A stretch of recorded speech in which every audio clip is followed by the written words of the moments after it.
même la motivation avec laquelle tu as lavé le sol. Si tu as lavé le sol 5 fois, avec 3 bonnes motivations, il va dire que bon, sur 5 fois que tu avais lavé le sol, il y a seulement 2 fois que tu avais lavé le sol avec une bonne motivation et les 3 autres, c'était avec des motivations et des intentions qui n'étaient pas bonnes. Il connaît toutes ces choses.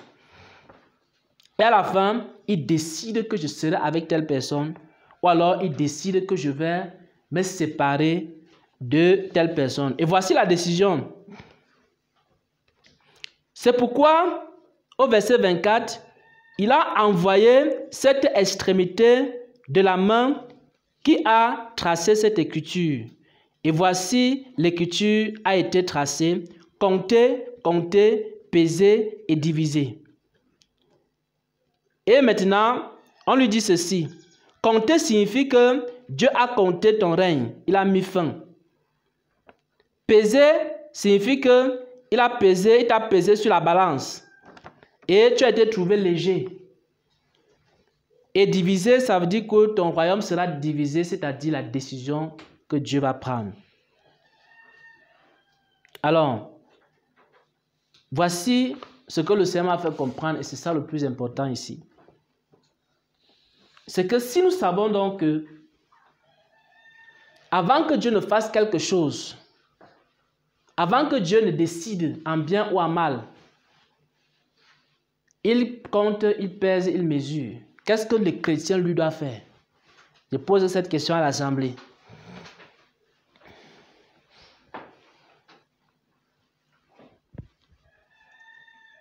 Si nous savons, je pose cette question à l'Assemblée, n'est-ce pas? Dieu ne prend aucune décision de rejeter une personne parce que Dieu a rejeté beaucoup comme ça. Il y a beaucoup d'appelés, il y a combien d'élus? Il y a peu d'élus. Et Dieu a rejeté, même dans cette génération, il a rejeté beaucoup. Et vous voulez connaître le secret pour commencer avec Dieu et terminer avec Dieu. Le secret se trouve dans la question que je vous pose ici. Comme vous savez que Dieu fait quoi? Il compte d'abord.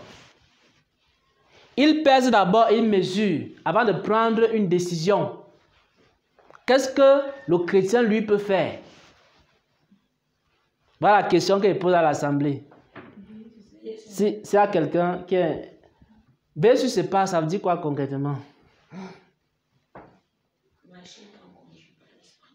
Marcher étant conduit par l'Esprit de Dieu, mais je vais aller un peu plus loin par rapport à ta réponse. C'est que le chrétien, lui aussi, doit apprendre à compter d'abord. Donc, le chrétien doit apprendre à peser aussi. Et il doit apprendre à mesurer. Il ne faut pas attendre que Dieu vienne d'abord compter. Parce que quand il va compter, c'est trop tard. Donc, toi-même, tu dois chaque jour compter. Tu dois te dire, hey, attention, Dieu m'a déjà averti 1 fois, 2 fois. Donc, il ne faut pas que Dieu m'avertisse la 3e fois, parce que la 3e fois, il peut déjà me rejeter. Donc, nous aussi, on doit apprendre à compter. On doit se dire, hey, Dieu m'avait parlé de ça. C'est la 2e fois qu'il me parle. Et la 3e fois, la 3e fois qu'il m'a parlé, il est en colère. Donc, il ne faut pas que Dieu me parle une 4e fois. Parce que la 4e fois, ça peut être la mort. Donc, nous devons faire attention. Le Dieu que nous servons est un Dieu qui compte. C'est un Dieu qui pèse. C'est un Dieu qui mesure. Donc, ne vous glorifiez pas en disant, Dieu m'a dit que je ne suis pas saint et que je dois chercher la sainteté. C'est la 2e fois qu'il me dit que je ne suis pas saint. Oh, c'est la 3e fois que Dieu m'a restauré. C'est la 4e fois qu'il m'a restauré. C'est la 5e fois. Il faut à un moment donné que vous commencez à compter vous-même. À vous dire que il ne faut pas que je dépasse les limites. En ce qui concerne le péché. Est-ce que vous savez que même dans le pardon, il y a des limites? Vous savez ça? Hein? Un jour, il y a une question qui avait été posée à Jésus. Je crois que c'est Pierre qui avait posé la question. Combien de fois je vais pardonner mon frère? Bon, Jésus a dit ceci. Il a dit que tu peux pardonner 70 fois, 7 fois. Ça veut dire que même dans le pardon, parce que les gens pensent que le pardon, on peut faire n'importe quoi, on va demander pardon à Dieu. Et c'est comme ça que nous on faisait à l'époque. On savait que Dieu est un Dieu qui pardonne. Alors, ce que nous on faisait, c'est que dans notre tête, on se disait toujours que non, je vais commettre le péché si immédiatement il demande pardon, donc Dieu va me pardonner. Donc c'était comme ça, il savait que Dieu était un Dieu qui pardonnait indéfiniment. Mais même dans le pardon, il y a des limites. Il y a même des choses que tu fais, Dieu ne pardonne pas. Et on a vu ici, en ce qui concerne le blasphème contre le Saint-Esprit, Dieu ne pardonne pas. C'est-à-dire, quelqu'un est en train de prêcher selon l'Esprit de Dieu, et toi tu dis que il prêche par un esprit de vaudou. Dieu ne pardonne pas ce genre de choses. Et beaucoup ont blasphémé contre le Saint-Esprit, comme ça, Dieu a effacé leur nom du livre de vie. Et leurs noms ne seront plus jamais écrits dans le livre de vie. Donc, je vous exhorte, frères et sœurs en Christ, parce que je veux voir tout le monde au ciel. Je vous en supplie. Je vous demande pardon. Je ne veux perdre aucune brebis ou alors aucune personne. Avant de faire quelque chose, asseyez-vous. Avant d'aller n'importe où, faire n'importe quoi, asseyez-vous. Et pesez ce que vous êtes en train de faire. Quelles sont ses conséquences? Comment est-ce que Dieu peut voir la chose que vous faites? Avant de faire n'importe quoi, essayez de mesurer un peu. Ce que je fais si là, si je fais ça, comment Dieu va me regarder? Comment Dieu va considérer ce que je suis en train de faire? Ne vous précipitez pas. Ce n'est pas parce que tu as vu un défaut sur une personne, ou alors tu crois même que c'est un défaut sur un serviteur de Dieu. Tu n'as même pas compris. Tu prends le micro, tu prends la caméra, tu te filmes, tu commences à dire, oh, voilà un démoniaque, voilà le serviteur tel. Beaucoup sont morts comme ça spirituellement. Dieu n'existe même plus. Donc on a effacé leur nom du livre de vie. Amen. Sur la terre, on considère qu'ils sont des serviteurs, mais Dieu a déjà effacé depuis. Je vous dis la vérité. Les gens se lèvent, ils ne pèsent pas les actes qu'ils posent. Tu te lèves comme ça, tu parles des prophètes, tu parles des hommes de Dieu, tu parles de ceci, tu parles de cela. Et tu n'arrives même pas à savoir que ça, si je fais ça, ça peut être un blasphème contre le Saint-Esprit. Parce que quelqu'un s'asseyait, il allait au moins examiner que non. Cet homme, vraiment, je ne sais pas s'il est de Dieu, s'il n'est pas de Dieu. Mais je vais quand même consulter Dieu pour qu'il me dise. Mais tu prends le micro, tu prends la caméra, tu commences à faire les vidéos, tu commences à dire n'importe quoi, de n'importe qui et de n'importe quelle révélation. Tu peux blasphémer contre le Saint-Esprit. Et si tu blasphèmes contre le Saint-Esprit, tu as commis un péché, c'est un seul péché. Hein? Là, on ne compte même pas. Il y a des péchés qui comptent, c'est pas... Dans certains sports, on parle de mort subite. Là-bas, tu n'as même pas la possibilité de te repentir. C'est pour ça qu'il faut s'asseoir. Apprenons à nous asseoir.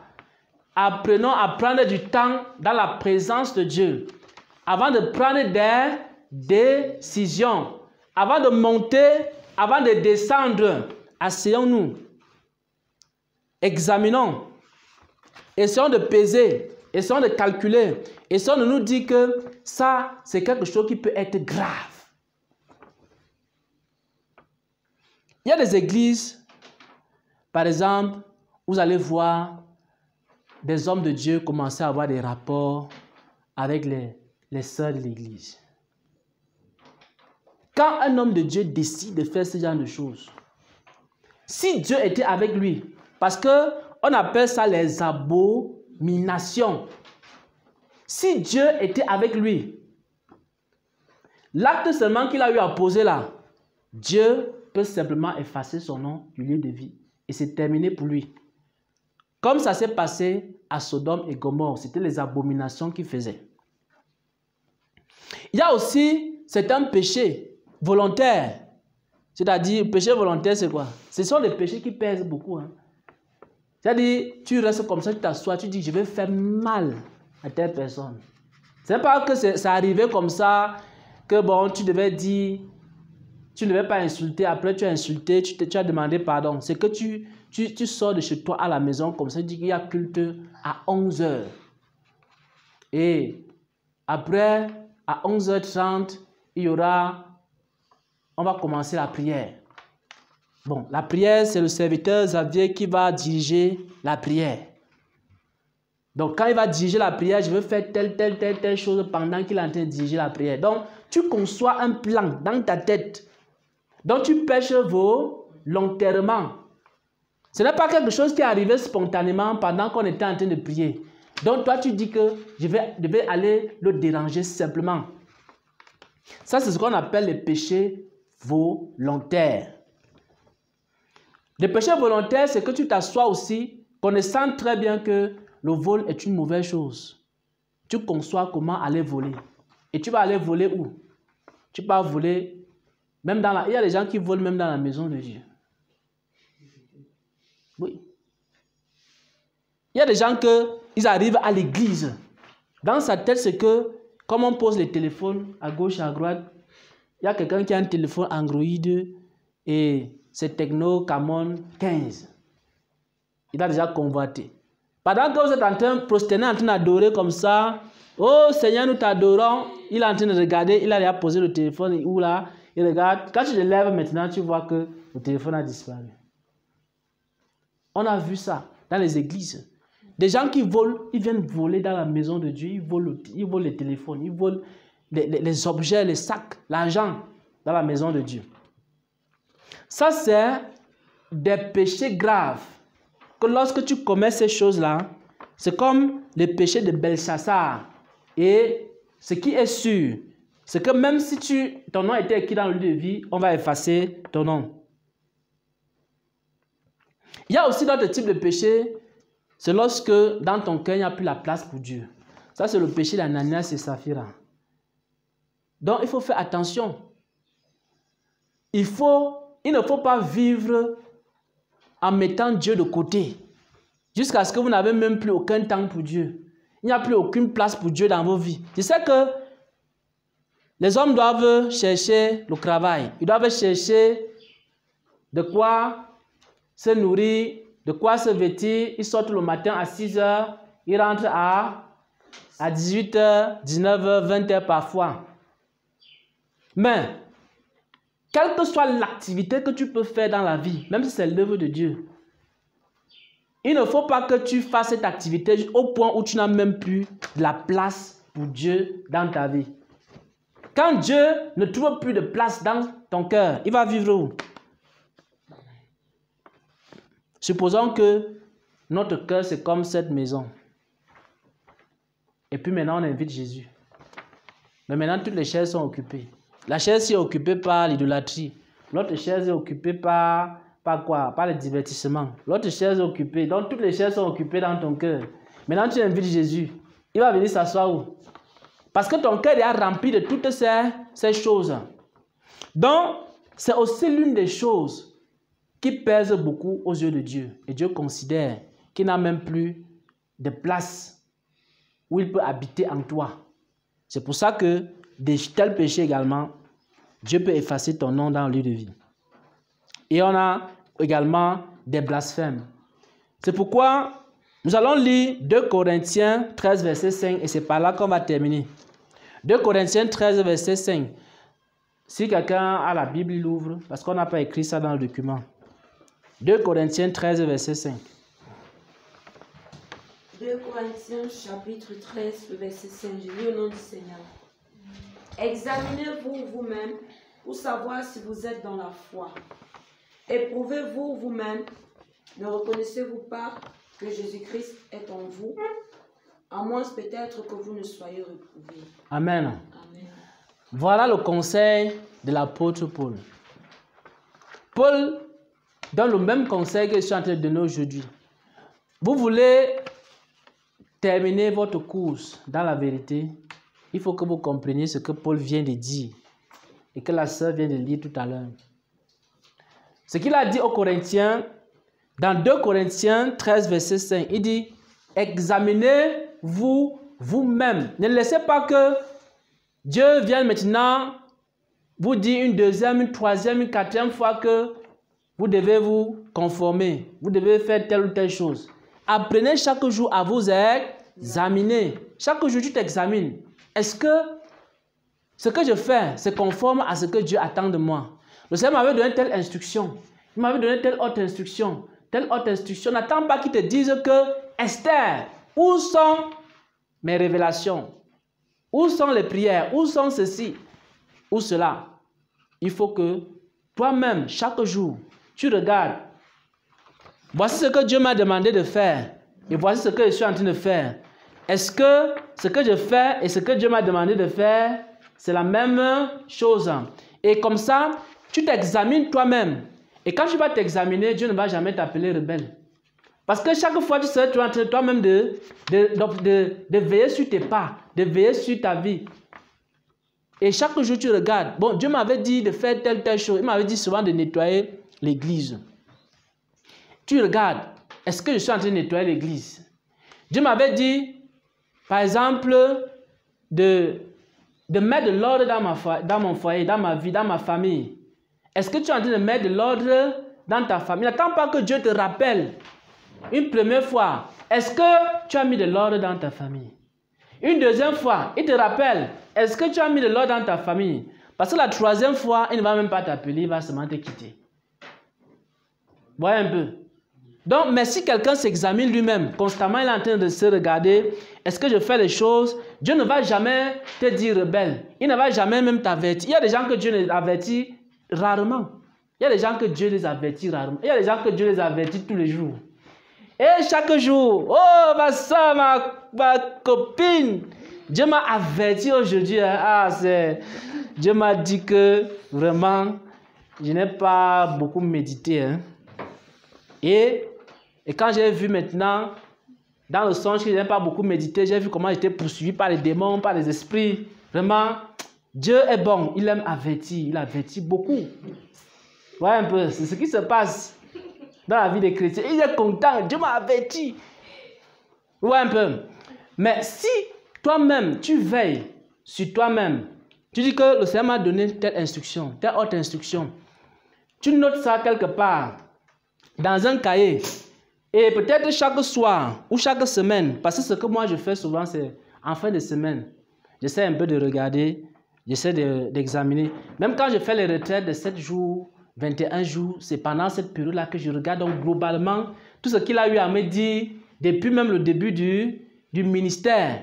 J'essaie d'examiner pour savoir si je suis en train de faire exactement ce qu'il m'a demandé de faire.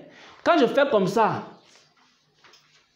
je n'aurai pas besoin qu'un jour Dieu me rappelle, puisque moi-même, je m'examine moi-même chaque jour. J'essaie de voir, est-ce que j'ai bien fait telle chose? Il me demande de faire telle chose, il me demande de faire ceci, cela.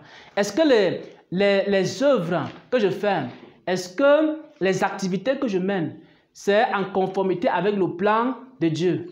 Si vous faites ça, vous n'allez jamais entendre une voix de Dieu venir vous dire que mon frère, ma soeur, tu t'es égaré, tu es sur le mauvais chemin, il faut revenir, etc. Pourquoi? Parce que toi-même, tu as fait quoi? Tu as commencé à compter. Toi-même, tu as commencé à mesurer. Toi-même, tu as commencé à peser. Toi-même, tu as commencé à t'examiner toi-même chaque jour. Et tu ne pourras même jamais t'égarer. Tu vas t'égarer comment? Comment quelqu'un qui est tout le temps en train de s'examiner peut s'égarer? Les gens qui s'égarent, c'est parce qu'à un moment donné, ils ne s'examinent plus. Bon, quand la tête dit, allez, il faut aller à Douala, on se lève, pam, pam, pam, pam. On est dans le bus, on s'en va, on chante, on danse. Oh, Dieu est merveilleux. On revient, on ne s'est jamais assis pour poser la question, est-ce que c'est la volonté de Dieu? Quand ta tête te dit, il faut que j'aille à gauche, tu vas à gauche. Il faut que j'aille à droite, tu vas à droite. Alors, ce qui est sûr, c'est que tu vas t'égarer parce que tu ne t'es jamais examiné. Tu ne t'es jamais assis avant de monter et de descendre pour chercher à savoir, est-ce que ma montée, est-ce que ma descente, est-ce que c'est conforme au plan de Dieu ou à la volonté de Dieu? Tu vas seulement constater que quand tu arrives là-bas, le Saint-Esprit commence à te parler, à te dire que non, vraiment, je n'ai pas voulu que tu ailles là-bas. Il faut retourner, il faut faire telle chose. Alors, pourquoi est-ce qu'on ne peut donc pas s'asseoir? Pourquoi est-ce que les chrétiens d'aujourd'hui, moi j'ai un problème avec l'église, avec les chrétiens. Et peut-être c'est la dernière fois que je vais prêcher ce message. Les chrétiens n'arrivent pas à s'asseoir. Nous qui apprenons à nous asseoir, on a toujours l'impression que nous, on manque quoi faire, on n'est pas dynamique. Voilà ce que les gens disent. Ils se disent que nous, comme on s'assoit là, on s'assoit avant de faire les choses, on n'est pas dynamique. Donc on veut des gens dynamiques qui sont là en train de bouger, d'aller à gauche, d'aller à droite. Asseyez-vous. Pourquoi il faut s'asseoir? Il faut s'asseoir pour peser chaque acte qu'on pose. Il y a des choses que les gens ont fait ici. J'ai voulu prendre des décisions après, le Seigneur m'a dit de me calmer. Et je me suis assis. Quand je m'assois comme ça, j'attends quoi? J'attends que le Seigneur me parle et il me donne des orientations sur ce que je dois faire. Parce que je peux prendre une décision, c'est une mauvaise décision. Et si je prends une mauvaise décision et que une brebis du Seigneur s'égare, qu'est-ce que Dieu va faire? Il va me demander le sang de la personne. Il va me dire que voilà la brebis que tu avais envoyée et tu as laissé cette brebis s'égarer. C'est pour ça qu'avant de prendre une décision, de faire X ou de faire Y, je m'assois et je pèse pour savoir est-ce que la décision que j'ai prise, est-ce que ça peut m'attirer la colère de Dieu ou alors ça peut m'attirer l'amitié avec Dieu. Même les paroles qui sortent de vos bouches, prenez du temps pour parler. Prenez du temps pour dire des choses. Tu peux sortir une parole, hein, et cette parole-là, ça peut avoir des répercussions. Cette parole-là, ça peut blesser quelqu'un. La parole peut chasser quelqu'un de l'église. La parole, également, peut être un péché, une abomination, une insulte que tu fais, et on efface ton nom du livre de vie. Voilà donc, bien-aimés frères et sœurs en Christ, la parole que je voulais partager en ce jour. C'est une parole qui parle du secret pour ne pas être rejeté par Dieu. Parce qu'il y a beaucoup d'appelés, il y a peu d'élus. Il y a plusieurs personnes qui ont été rejetées par Dieu. Mais si quelqu'un veut commencer avec le Seigneur et terminer avec le Seigneur comme Abraham, il faut que la personne apprenne à s'asseoir et faire comme Paul a recommandé et s'examiner lui-même. Apprendre à peser les choses avant de faire ceci. Est-ce que c'est conforme au plan de Dieu, à la volonté de Dieu? Apprendre à compter. Ne pas attendre que ce soit le 4e, 5e avertissement que Dieu te donne. Il y a même des gens qui aiment, ils se sont tellement habitués avec les avertissements que c'est devenu un sujet de gloire. Dieu m'a averti. Waouh! Il m'a encore averti. C'est la 5e fois que Dieu me dit ça. Ah, vraiment, ma soeur, Dieu m'a dit ça. C'est 5 fois que Dieu me parle de ça. N'attendez pas la 6e fois. Parce que la 6e fois, comme Dieu a compté, il est capable de vous rejeter. Au nom de Jésus-Christ, j'ai partagé sa parole. Amen. Amen.